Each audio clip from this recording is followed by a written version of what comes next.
Първи рунд. Любопитно ли ви е колко ви е добра общата култура? Колко страни има един триъгълник? Колко полеви играчи има в един баскетболен отбор? Колко половини има едно цяло? Колко крила има пеперудата?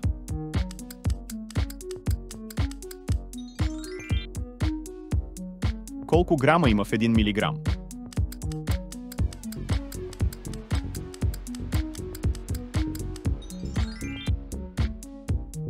Колко хора са стъпвали на Луната?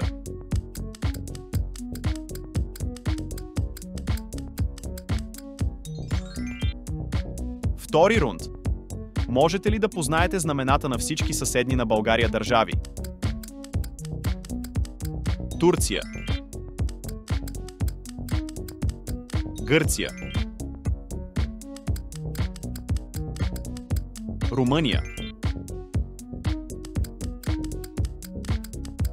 Сърбия. Напишете отговора в коментарите. Трети рунд. Можете ли да завършите поговорката? Ако има грешка, има и прошка. Един зяпа, друг лапа. В царството на слепите едноокият е цар. Блага дума железни врата отваря. Без мокри гащи раци се не хващат. Четвърти рунд. Колко е населението на Словения? Дай лайк, ако научи нещо ново. Кой от следните цветове не е част от знамето на Албания?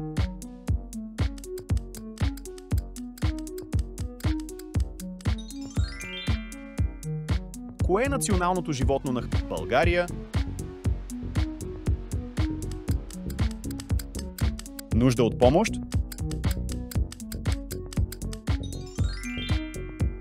Коя от следните държави има най-голямо население?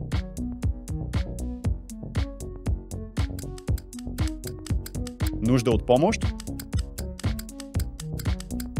Абонирай се за още знания. Пети рунд.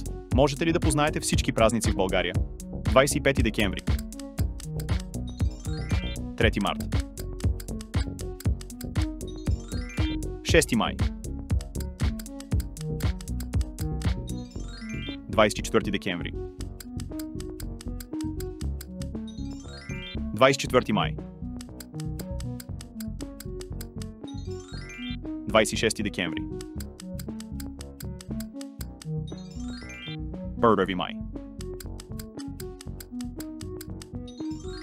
1 януари, 6 септември, 5 май,